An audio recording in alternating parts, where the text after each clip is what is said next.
From the city of brotherly love, this is Shark Bite Biz with David Strausser.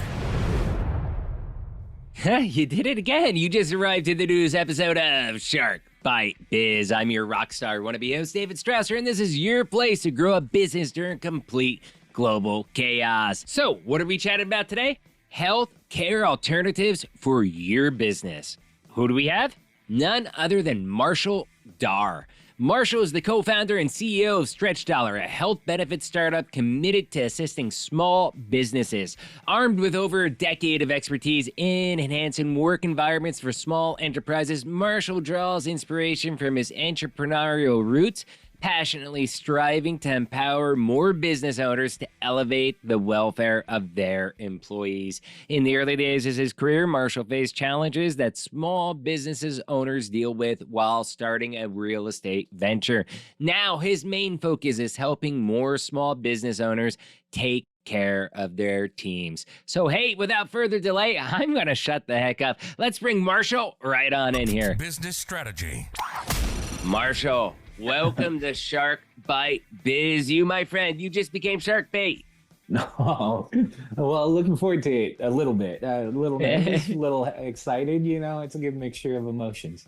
Oh, that's great. That's good. I'm glad, honored to have you here. I'm honored with every guest we got on the show, but we do have a tradition. First question we ask every single guest.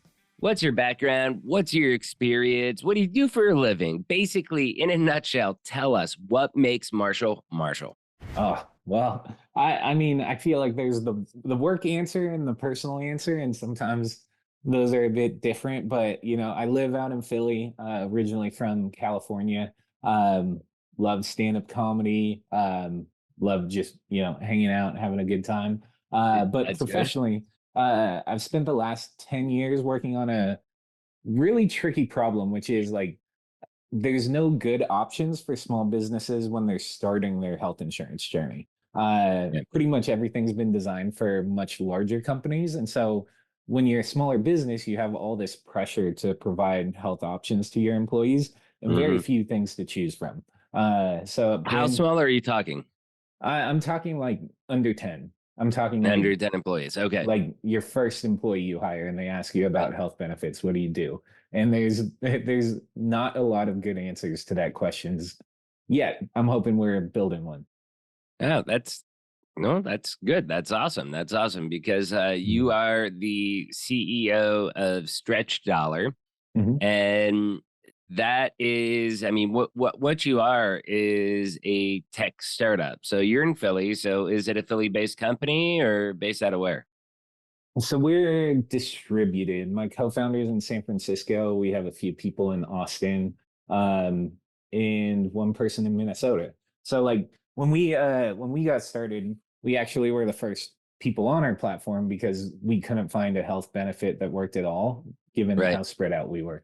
And so it's but it's been fun. So many companies are remote these days, so I'm sure that a lot of people listening to the show have the same exact problem.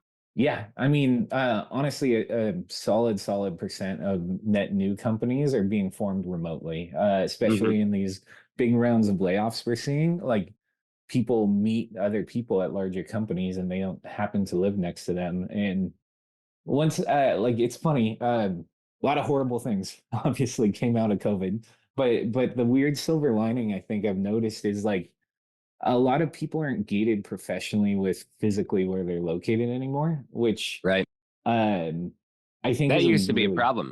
Yeah, because it's like if you are from Philly, like why should you only have to work for companies that are within like an hour-long drive?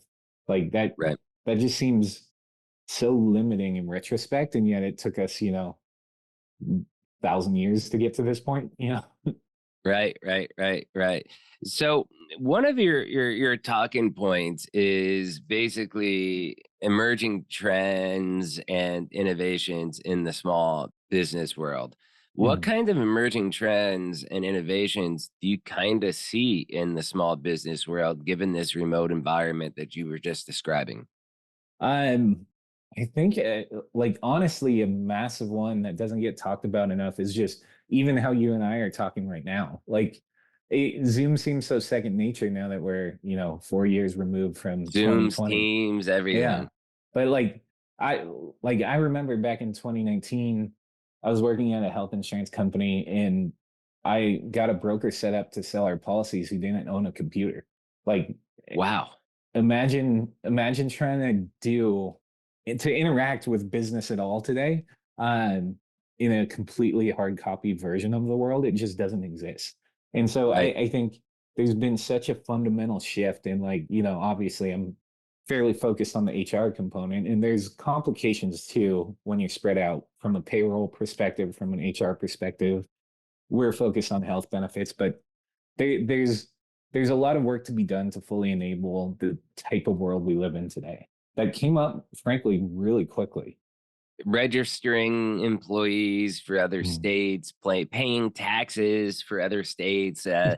For people that don't know, there's this magic word called Nexus, where like you may have reach a Nexus where you have to like trigger paying special taxes or Yeah. registering in different like I've seen a lot of crazy stories that came out after COVID about like companies that basically got in trouble tax wise Mm. because they had a remote employee that during COVID worked I don't know, maybe he worked in Boston, but he technically was like living in San Francisco and registered Mm. there and then owed all this tax money and the company owed all this tax money then Yeah. to that state, you know what I mean?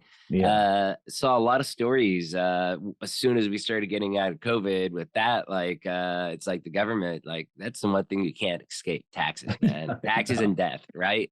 They'll find you. They'll find you. But it's funny because I think you keep hearing these stories about companies pushing return to office, and I just think that's going to give the remote companies such an advantage on the talent side that I can't.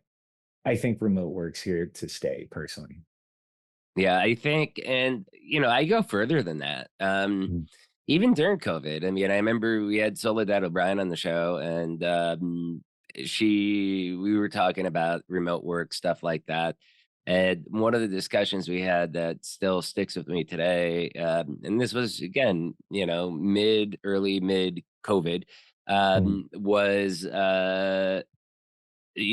whether it's still 9 to 5 or whether it's like a true remote like work field where it's like kind of work whenever you can, like you do what you have to Mm. do between 9 to 5, but then if you're doing things 5 to 9 a.m. or whatever, and then need to disappear a few hours during 9 to 5, and then Mm. maybe you're working, I don't know, 5 to 9 p.m. at night or whatever, it doesn't matter as much for many companies. There are some companies you can't get around that Mhm. you need to work 9 to 5, like if you're at a restaurant or Yeah. something like that, or certain Mhm. shifts, warehouse employees, things like that. But for people that have the ability, especially in like tech industry, stuff like Mhm. that. I mean, it's more result orientated today than it is the 40 hours of the past than it was pre-COVID. Would you agree Yeah. with that or not? I would, and I think in particular it really helps parents, because your kids don't fit on a tight schedule. It's like Mhm. you gotta take them to school, take them back, maybe a practice, maybe something like that, and the spread of the workday, I think really enables um, parents to spend quality time with their kids in ways that Yeah. the old schedule didn't really. I Yeah. think there's sort of like a reciprocal though burnout kind of danger where it's hard to stop working when Yeah. you work in your home. Mhm. Like as a founder, it's like one of the things I struggle with Or you have it on probably. your cell phone and Yeah. your phone's always dinging. Yeah. And it's just like you can't get away from it. Like Slack updates come and find you? Yeah, yeah, Uh yeah. I mean, I closed a deal on Super Bowl Sunday. I mean, I yeah. literally like on Super Bowl Sunday Mhm. pregame, maybe 2 hours before the big game Mhm. started, I ended up closing a deal on that Super Sunday, which made it even more super for me. But still, it's like can't Yeah. get away. But also, I'm not walking away from a deal of this size and of Yeah. this importance to us just because the owners was traveling Monday, Tuesday, Wednesday, and it was like he had to sign right then and there, or else Yeah. we weren't able to kick off that project Monday, the day Mhm. after. So like 3 hours back and forth between phone calls, texts, tracking people down that were at Super Bowl parties to get some more Mhm. technical answers that I didn't fully know. Like I knew, but I needed to make sure I had my I's dotted, T's crossed, because you're putting things in writing, and obviously you want to avoid lawsuits. Yeah. But yeah, we got the deal closed Super Bowl Sunday, and that's just a perfect example of how hard it is to get away, Mhm. especially I think when you're higher up the food chain. Yeah. Yeah. And like, I don't know.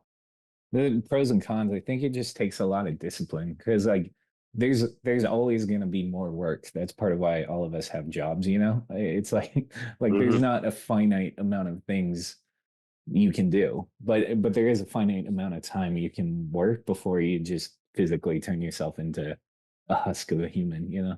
Right. And I think that's why I'm blessed that sponsor of the show, Mm. full disclosure, Stellar One, my employer. We have we have a dream manager to make sure Mhm. everything's going good personally, professionally. Not many companies offer that. And we're a Mhm. small business. And we got someone on staff that's kind of like our Wendy Williams from Billiards, you know what I mean? Yeah.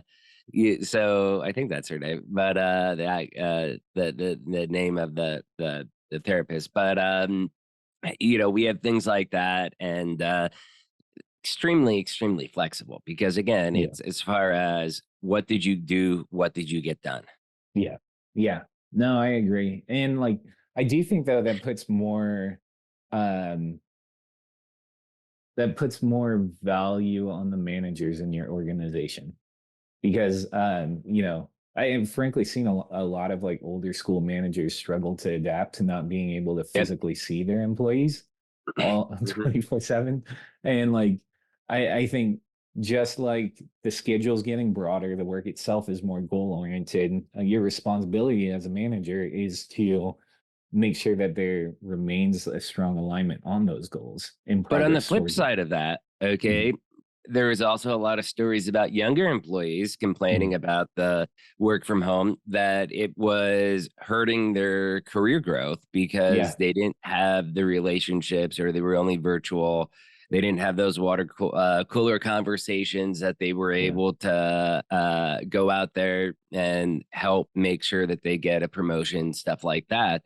So Yeah. on the flip side of that, it seems like there's also some challenges with that as well too. Yeah. No, I absolutely agree. Like I think back to my first job and like my first job in tech, I should say. And like I was rejected when I applied within 3 minutes because none of my background matched. And there I had a joke in my cover letter. And so after like 6 months of them not being able to hire anyone, they were going through cover letters and they thought mine was funny. So they brought me in for an interview. I was the only person on my team without like a Stanford or Harvard MBA. I was just a guy, you Wow. know? And so like I had to like work hard and physically be around and like I learned a ton on the job. And I think that that would have been harder for me to do Do today. you view that like it was kind of a internship or something like that, about learning on the job? I think frankly like any new job like is probably a little bit overwhelming. That one was very overwhelming for a bit, but luckily the thing I was working on pretty much no one at the company knew anything about. They brought me on as their first email marketer, but there was Right, nothing to trigger emails off of. And so right, right, I right. just spent, That's a problem, right? yeah, it's tough to do. So I just spent a year with Google open on one tab, Marketo on the other, and just trying to sort out how to get everything to work. And like, Yeah. luckily, like, a year into that, you start actually knowing some stuff. Yeah, we I'll plug another recent episode, since it's probably be out about a month once this Mhm. airs. But there was Nelson Nigel from Kid Moto. This Mhm. dude was a yellow cab taxi cab driver, and Yeah. he went from that to a tech entrepreneur with, I think, Right. over 600 drivers. And don't quote me, it was 56 or 65. I may have my numbers backwards, but Mhm. it was at least 56 cities. Okay. Yeah. To where he offers, because being a yellow cab taxi cab driver, he noticed like, hey, I'm picking people up at the airport and like car seats are an issue. And now Mhm. he offers a specialized like Uber like service, Yeah. which is to pick up parents, transport parents to airports, back and forth, with car seats, with specially trained drivers just for kids. Like, what if something goes wrong? Yeah. CPR, all that stuff. Yeah. And he went from literally having this idea to doing some research to like being a big tech entrepreneur, not overnight. Like it took him a while to build it up, but Yeah. I mean, over 600 drivers. I mean, Yeah. that's insane. That's a little bit about what you're talking about, like with your story about how you struggled in the beginning. I mean, you weren't a yellow cab taxi driver in New York City, but Yeah. you had a lot of challenges and obstacles to kind of overcome, and then to get people to believe in you, and to where now you're the co-founder and CEO of a startup Mhm. that's trying to help other businesses just solve a problem just like he is with his tech company. And that's Yeah. why I love talking with people like you guys. Yeah. Yeah. Well, thank you. Thank you, first of all. I think a lot of luck, a lot of hard work. And we're really only in the first inning of what Stretch Dollar is going to do. But I I think sometimes, opportunity kind of finds you. Like we started Stretch Dollar because the company I was at previously had a big round of layoffs. So they let go of Hmm. 66 out of 70 people.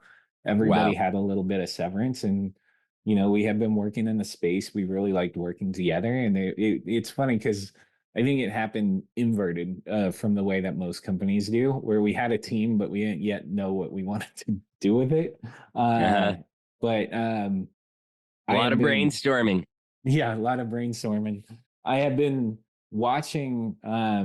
There was a legislative change back in like late 2019 that I really felt like should have solved a lot of stuff for small businesses, and Right, I right. was You're just, talking about, fortunately, we can't say names like that on this yeah. podcast because I guess YouTube don't like that. But uh, a certain individual that was at 1600 Pennsylvania Avenue signed a law that our government passed that basically was supposed to make it easier for small businesses to get around.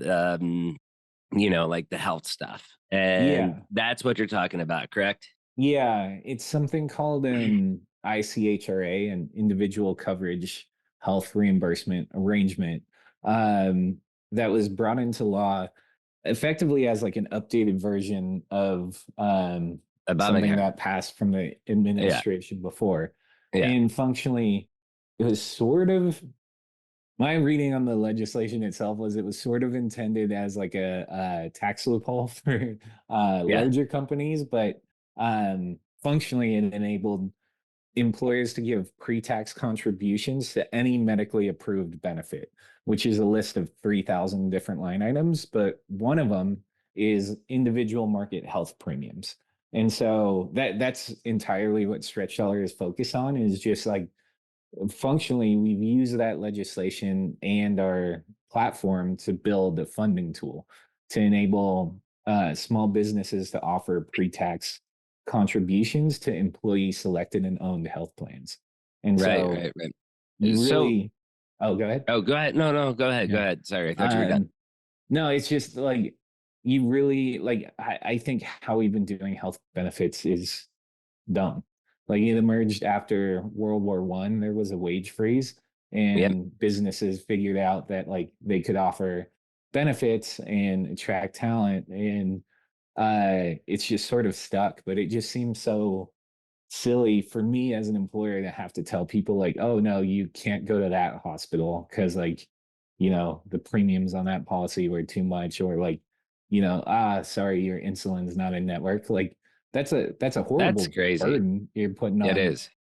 like why not just provide funding? Like that seems, I think it's a no-brainer, but I'm biased. I also started the company to help people do it. So, Yeah, yeah. So let's talk about this last subject before we wrap up. I mean, everything you told us has been amazing so far, Marshall, and thank you for mhm, your time.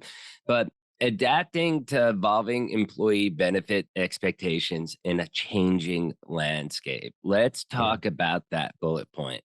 Yeah, I think frankly it's tough with the rise of remote work, the fact that like these group plans have gotten 14% more expensive every year for the last 20 years. It's just it's really hard for a lot of small businesses to meet the needs of their employees. Mhm. Um, and so functionally we're trying to help. And I know I'm not supposed to pitch too hard, but some of this is second nature. No, Uh you can pitch a little bit. I yeah, mean, we're at the end. We're at the yeah. end, so they're still listening. They're probably down for a small pitch right now. Yeah, but one of the things I really like about what we're doing is there's no minimum contribution and no minimum participation, Right. meaning that functionally you can offer, hey, everybody gets $300 through StretchDollar, and if it works for your employees, they can take it. If they have a big family and can get better subsidies from the government, they can take that. If they have coverage elsewhere, they can take that. And it's really gets a lot off your plate and it opens up a lot of options for them. Okay, so basically, you're kind of offering an alternative way to make sure that people are covered and that companies have options in order of adopting to those evolving employee benefit expectations, because Yeah. employees do expect benefits these Mhm. days. I Yeah. don't think I would ever go to a job unless I was like, hey, I want to do 1099. I'll get my own Mhm. insurance for whatever reason because it was that lucrative. I Mhm. don't think I would ever go for an employee that or employer that doesn't offer a lucrative health plan. Especially my son has seizures. Mhm. I have back issues, stuff like Mhm. that. Psoriatic arthritis, things, of Yeah. that nature. And it's like, yeah, we need health insurance 100%. Yeah. Plus, I have younger ones that always are, sick or whatever, and a lot of doctor appointments and medication and stuff. And, health insurance is one of the number one things I check out Mhm. when I'm looking for an employer to work for. Now, that doesn't happen very often, but Mhm. it did happen last year. So it was like, let's check out what kind of plans you got, stuff like that, and Mhm. they had an array of options, and I was, found one that was affordable, that we liked, that fit our budget, and decent premiums, especially with the company contribution. So we were pretty Mhm. happy. Yeah. Yeah. And it's like I understand for small business owners, it can be frustrating because Yep. these are expensive things to offer. Um, and legally you don't have to. The tax penalty for not offering health It's insurance doesn't zero kick now, in. isn't it? Yeah, it doesn't kick in until you're 50 employees. Right. And so um I think there's a time and a space. Like you shouldn't put your business at risk to offer a benefit that you're not ready to, but at the same time, like it's worth exploring these sort of like easier ways to get going. Because Yeah. for better or worse, like this is the world we live in, and like healthcare is very tied to employment. I don't believe it should be, but I believe it Hmm. is.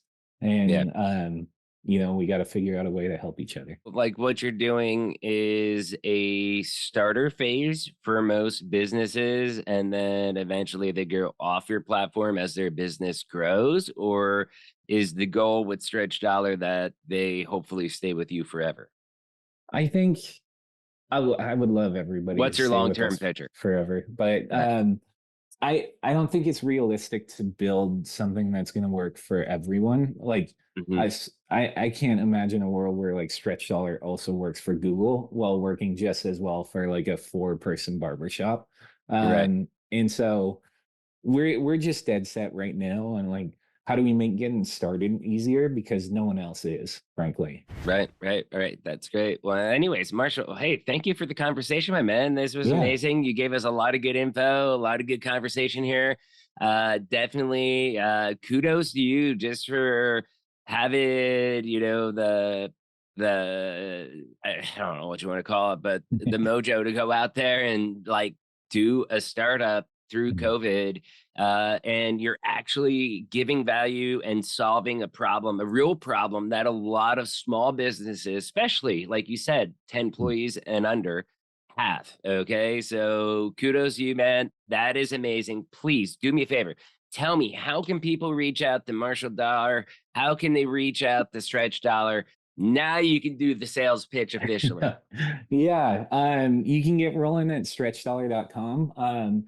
We're recording this on February 13th, but as of February 15th, we're removing any and all fees on our platform. So it'll be 100% free to give your people the tax-free money they need to get covered. That's awesome. And yeah, we would love to get you set up. I'm Marshall, 2 L's, at StretchDollar.com if anyone wants to talk. And yeah, we'd love to serve you.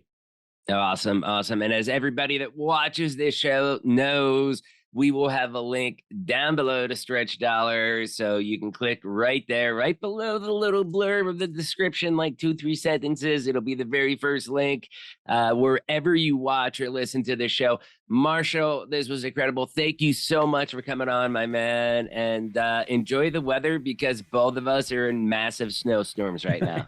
Yeah. Gotta love Philadelphia, right? Gotta love it. Gotta love it. So anyways, cheers out. Thank you again, sir. Wow, that was an incredible chat with Marshall, right? Gave me the warm and fuzzies. First, y'all know the routine. If you found this interview helpful, if it sparked those warm and fuzzies for you too, do me a favor, hit that like button, smash that subscribe button. But if you really want to, because you know Shark Bite Biz is the greatest kept secret in the world, the small business, please share us out to your friends, your colleagues, anywhere you dwell on the interwebs. I'd love to see nothing more than Marshall Darr as well as StretchDollar and Shark Bite Biz out there trending on the interwebs.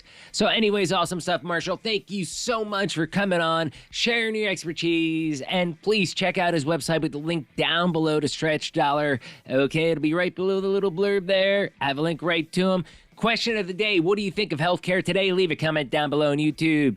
Do you want to be on the show? Interviews at sharkbitebiz.com. Please remember, if you're watching on YouTube, support the channel, as we don't currently have a sponsor at this moment. $3 a month.